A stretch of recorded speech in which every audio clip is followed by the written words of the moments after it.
Hello everyone, welcome to my channel और आप सभी का एक और नई वीडियो में फिर से स्वागत है। तो फ्रेंड्स, मैं हूँ छत पर और ये देखिए मेरे बटन गुलाब बहुत अच्छे से खिल रहे हैं और ये सेकंड टाइम फ्लावरिंग कर रहे हैं।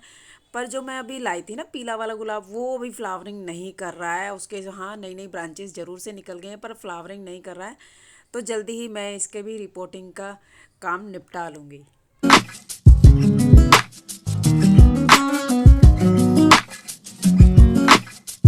और आज खाने में मैं बना रही हूँ सीताफल की सब्जी और रोटी। इसे बनाने के लिए मैं कलौंजी, सौंफ और मेथी यानी अचार के मसाले का यूज़ करती हूँ। छोंक लगा के सिर्फ कटे हुए सीताफल डाल देती हूँ और बेसिक मसाले डाल के थोड़ा सा फ्राई करके धीमी आंच पे बनने के लिए रख देती हूँ। और ये बहुत ही टेस्टी बनती है और इसमें नींबू डाल के खाओ तो और भी टेस्ट बढ़ जाता है इसका।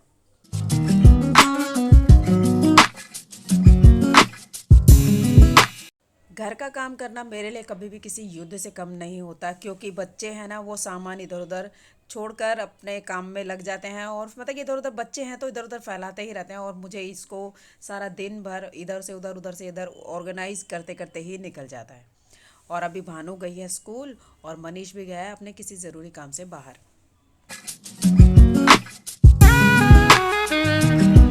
तो जी आज है ना मनीष को जाना है पेपर देने बाहर वाराणसी। और मतलब मैंने उसे बहुत ज़िद की कि मुझे भी लेकर चल, लेकिन बंदा मानने को तैयार नहीं हो रहा, अकेले जाने के लिए तैयार है। वो जा तो रहा है और मतलब कि अगर हम बच्चों को ऐसे नहीं भेजेंगे तो वो शायद बाहर के लोगों से या बाहर के माहौल से डील करना नहीं सीखेंगे।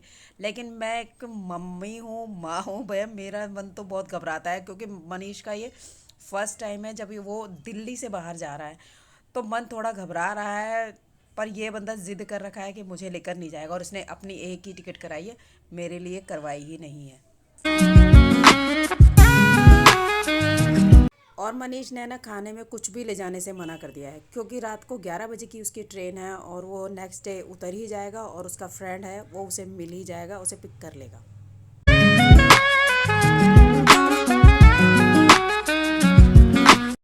तो जी आप भी देख लीजिए ये नज़ारा हमारे यहाँ के बैंक्वेट हॉल का, और देखिए कि एकदम फिल्मी सेट की तरह सजे हुए हैं।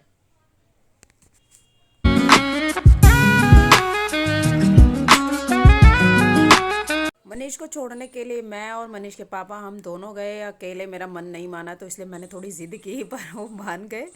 तो इसीलिए अब हम जा रहे हैं मनीष को नई दिल्ली रेलवे स्टेशन। और देखिए मनमान साहब है वो आगे अपनी स्कूटी पर हैं और हमारे थ्री व्हीलर के साथ साथ ही चल रहे थे वो भी।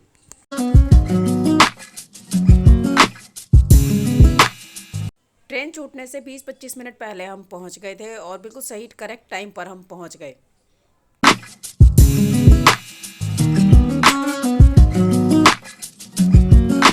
मनीष का ये फर्स्ट टाइम ट्रेन का सफ़र है और फर्स्ट टाइम ही है जब ये दिल्ली से भी बाहर जा रहा है। वैसे तो पहले भी हम एक बार ट्रेन से आ चुके हैं पर हमें इतनी यूज़ टू नहीं है, तो इसीलिए कुछ इंस्ट्रक्शंस थी जो मैंने मनीष को दी कि अगर कुछ कहीं कन्फ्यूज़न हो तो किसी विश्वास वाले आदमी से ही या किसी पर्सन से पूछे, जैसे कि पुलिस वाले हैं या जो टिकट चेक करने वाले आते हैं उन्हीं से ही पूछे।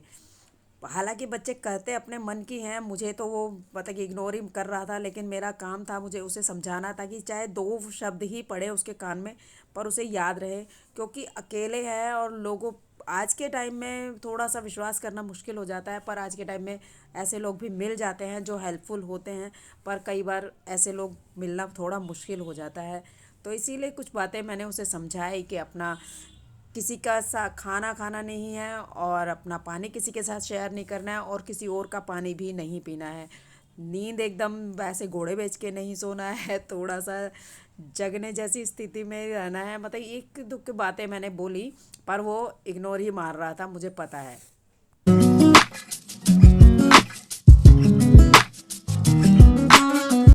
मनीष को भी पता था कि ये उसका फर्स्ट टाइम सफ़र है, तो इसलिए उसे भी थोड़ी सी घबराहट सी तो लग रही थी थोड़ी सी, लेकिन वो मानने को तैयार तो नहीं होगा ना, मानेगा नहीं बिल्कुल भी।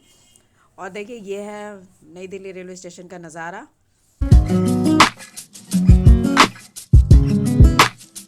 स्कूटी को पार्किंग में लगाकर मान साहब भी जल्दी आ गए और उनके ना जूते में शायद कुछ फंस गया था, पत्थर वगैरह, तो वो उसे निकालने लगे। और मेरी रिकॉर्डिंग मतलब मैंने चालू कर रखी थी तो वो ऐसे बोले ये क्या कर रही है।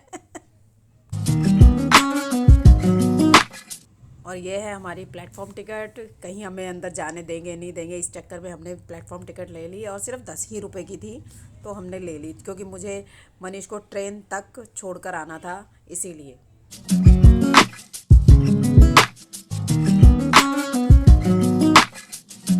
प्लेटफॉर्म की एंट्री हो गई है, पर एंट्री आराम से ही हो गई, किसी ने हमें प्लेटफॉर्म टिकट के बारे में पूछा ही नहीं।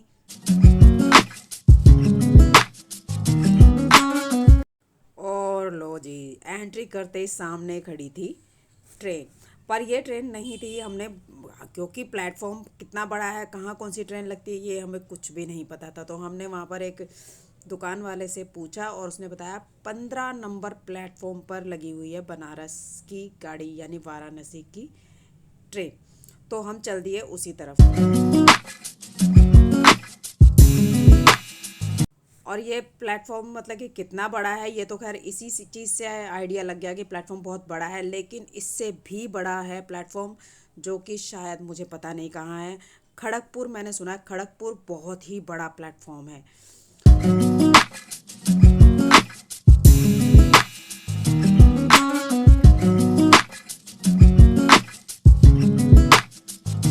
जल्दी है ना, हम पहुंच गए प्लेटफॉर्म नंबर 15 पर, जहां पर मनीष की वाराणसी यानी बनारस की ट्रेन लगी हुई है, वहीं पर ही।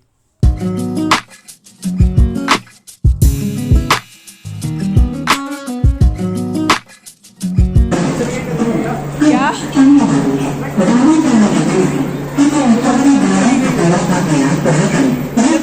चलो चलो चलो चलो। और भाई साहब, प्लेटफॉर्म पहुंचने पर देखा तो इतना रश, इतनी भीड़, लोग अपना बोरिया बिस्तर लोग लेकर मतलब कि पड़े हैं वहाँ पर, बिस्तर लगाकर लिटरली लेटे हुए हैं, सो रहे हैं, मतलब वेट कर रहे हैं अपनी ट्रेन का कि मतलब कि छूट ना जाए, इस डर की वजह से अपना बोरिया बिस्तर लेकर वहीं बिछाकर सो रहे हैं। प्लेटफॉर्म पर हम पहुंचे थे ना, तो हम ट्रेन के पीछे की साइड पहुंचे थे, हमें जाना था आगे की साइड में, और ट्रेन थी लंबी और टाइम था सिर्फ 10 मिनट बचा था ट्रेन छूटने का, तो हमें भाग भाग कर जाना पड़ा ट्रेन तक पहुंचने के लिए। फाइनली हम S2 कोच में पहुंच गए। अब मनीष अपनी सीट देखने के लिए अंदर जा रहा है, और ये भाई साहब अजीब से देख रहे हैं। मनीष के पीछे पीछे ना हम भी अंदर चले गए, ताकि उसको सीट तक हम मतलब कि देख कर आए कि सीट उसे मिली है या नहीं मिली है। सिर्फ 5 मिनट रह गए थे ट्रेन छूटने में, तो उन्होंने बोला हम रह गए, तो मैं क्या ऐसा कुछ भी नहीं होगा, मैं क्या चले गए, मैं क्या हम देखे तो सही कौन सी सीट है, इसीलिए हम वहाँ अंदर ही चले गए। और ये है देखो अंदर का नज़ारा, और ये रहा मनीष। चल मेरे गाइस लोगों को तो बोल दे bye bye. Bye bye friends. अब कितना घंटा, 12 घंटे का सफर है अपना। ट्रेन में अपनी सीट चेक वगैरह करने के बाद है ना, मनीष बाहर ही आ गया, क्योंकि अंदर फ्रेंड्स बहुत ज़्यादा रश था और गर्मी और ह्यूमिडिटी बहुत ज़्यादा हो रही थी, तो इसीलिए मनीष बाहर ही आ गया, थोड़ी सी खुली हवा में, कहीं जाते जाते तबीयत वगैरह ना ख़राब हो जाए इस स्मेल से या गर्मी की वजह से। इसीलिए जब ट्रेन चलेगी तब तो हवा लगेगी, तो फिर इतना फ़र्क नहीं पड़ता गर्मी का, लेकिन फ़िलहाल वो बाहर ही आ गया है।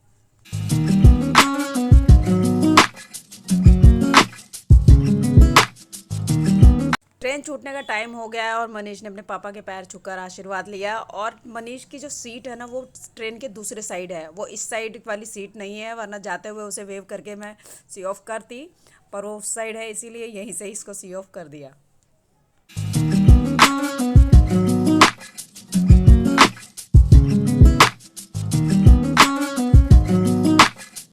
चले जी, अब चलते हैं घर। और मतलब कि मेरी थोड़ी तबीयत ख़राब है, दिवाली की सफाई की वजह से मेरे को खांसी ज़ुकाम बुखार ये हुआ था ना, तो इसीलिए मुझे फ़िलहाल खांसी और भी ज़्यादा है, और अब और ज़्यादा हो जाएगी।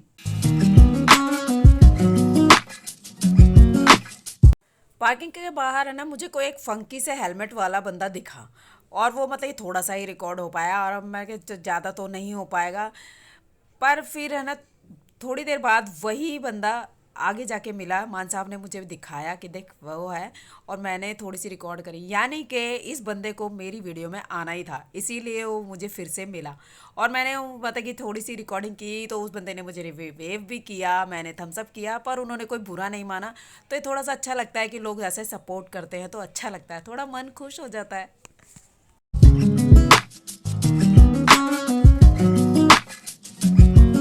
स्कूटी पर है ना हवा बहुत तेज़ लग रही थी। मान साहब ने बोला फ़ोन अंदर रख ले नहीं तो कोई छीन के भाग जाएगा। तो इसीलिए फ्रेंड बस आज के लिए इतना ही, मिलते हैं अगले वीडियो में, तब तक के लिए बाय बाय।